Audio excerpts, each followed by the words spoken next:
Hello everyone, welcome to my first dedicated YouTube video. I already did my base with Giorgio Armani Luminous Silk Foundation. You want to moisturize your lips. And first, this Sephora collection contour is actually super good. It's so buildable. And I'm just going to fast forward so you know exactly where I'm placing it. I also like to place it on my eyelids as well to give it more depth. Next, we're gonna do contouring and we're gonna draw a lot of lines here. Jenny's face shape is a little bit different from mine, and I'm just going to put on shadows where I think fits. This actually takes a lot of blending. You want to make sure everything is blended out really well. So next we're going to set the contour by using this Too Cool for School art class contour. I think this one's the cool tone one. So what you want to do is you want to place it all over your eyelids, and you want to take it all the way to the brow bone, because contouring, people leave out the brow bone and it really pulls the look together. This is the Muted Library Clio palette, and I went to 3 Olive Youngs just to find it because all these shades are so nude and so easy to contour with. I used a shade that is roughly 2 shades darker than my eyes, and I like to draw the bottom. Starting from the middle, you want to trail it all the way to the back and then use whatever that's left over on the brush to create this egg yolk style. So next, this Peri Para palette has been all over the place because it's so popular. Just basically anything pinkish orangey you can put all over your lids for a more pulled together look. Otherwise, your skin is going to be very pale if you're like me. But this basically adds the I have good blood circulation type of look. And here you just want to keep on blending so everything just goes into place. And this is the blush that is in the center of the Peri Para palette. It's like a shimmery pinkish type of tone. As you guys can see, I'm brushing it kind of in circular motion, but in general it's vertical, because when you look at Jenny's look, a lot of the times her blushes are always vertically down, because this not only gives you the color, it also gives you contour at the same time. I like bringing it all the way up to the temples because it really pulls the look together. Otherwise, it kind of feels like all the color is at the bottom half of your face and the top is just naked, I guess. This is a Cezanne blush that I got from a cosmetic exhibition in South Korea. Cezanne, I think it's actually a Japanese brand. It's actually really good. The pigment is absolutely amazing. Just make sure you're super light-handed when you apply blush like this. You want to use a super fluffy brush. I'm putting it on my eyelids again to have that good blood circulation look. Next, I'm using that powder to just brush all over my face and wherever I don't want light to reflect.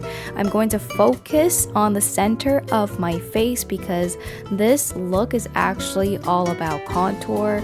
The makeup look itself is not too vibrant.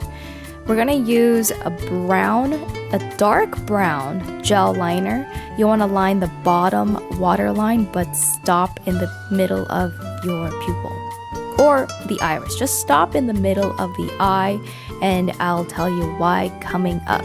Because then from the middle, you want to accentuate the inner corner, do it on both sides, and then I actually had to sharpen my pencil, but this is so cool. Chanel eyeliners are really expensive, but they do come with a secret sharpener at the back. So as you guys can see here, I'm going from the middle, and you want to avoid the waterline at the back and connect the middle, but only draw on the lash line on the bottom. This opens up your eyes. If you draw on the waterline, it's really gonna close in on your eyes, and I feel like when I do that, it kind of creates like a stuffier look. But essentially, you're using this method to contour and manipulate how your eye shape will look. If you make any mistakes during this step, don't worry, just take some Q-tip and clean up all the edges. Next, we're gonna use a light pink shade to clean up the edges and also accentuate the egg yolk style. I'm actually using that blush to make the corners of my eyes even more red. We're gonna take an eyelash curler. This one is by, I think it's by Shiseido. It's pretty good. I also have the Shu Uemura one. It works the same. Again, we're going in from that brush before to draw on the egg yolk cell. Then you want to use like a pink shimmer, not glitter. You want a pink shimmer to go under your eyes as an egg yolk cell, but it's going to be super natural. I used a Q-tip to dry up and clean up my top eye line so then the gel liner stays on for longer. This step is actually really crucial so your makeup doesn't smudge, and it also helps with the color as well. I like to line all the way to the inner corners, and when you do this, you actually want to keep your eyes open as much as possible. Look straight forward into the mirror and just keep your eyes open.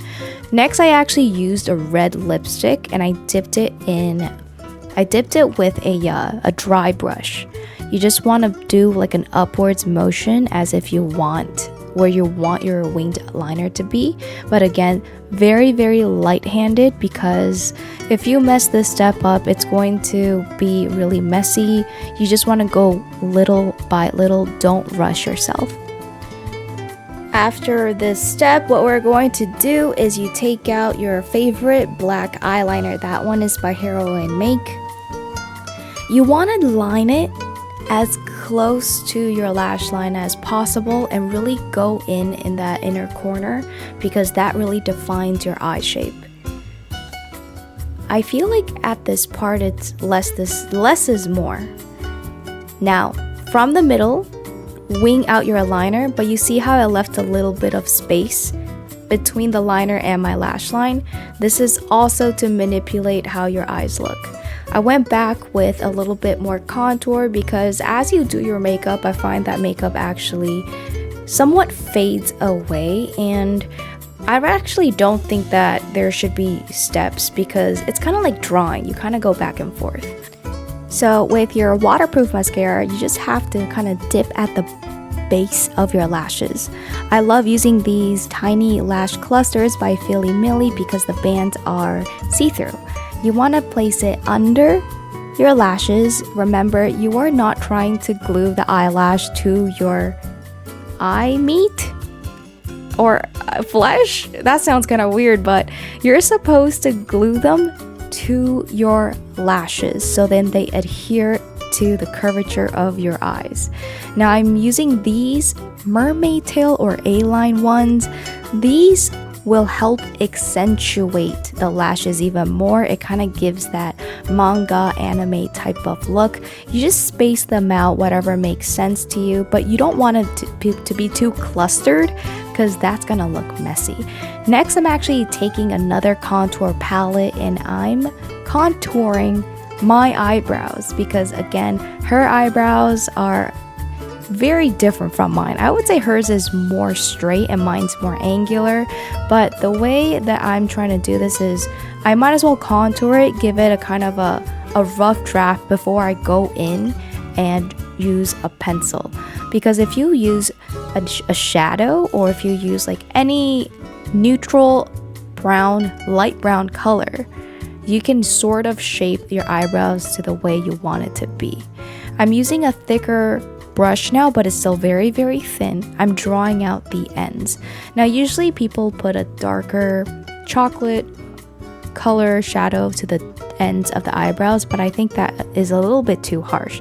You want to fluff it out by using a fluffier brush, because if you look carefully when it comes to Jennie's makeup look, you can never see a clear border around her eyebrows. And personally, me doing brows for who knows how long, I actually enjoy using shadows way more. Eyebrow pencils are good for definition, but using eyebrow pencils alone on your eyebrows can be too harsh and it's going to be way too bold.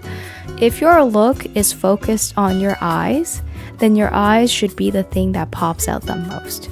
So if you picture really harsh eyes and then a bold lip and then a bold brow and then you're adding contour and then you're adding highlight, I personally think that's kind of overbearing for a look, especially if you know, we're adding so much color, we're adding a vibrant red wing.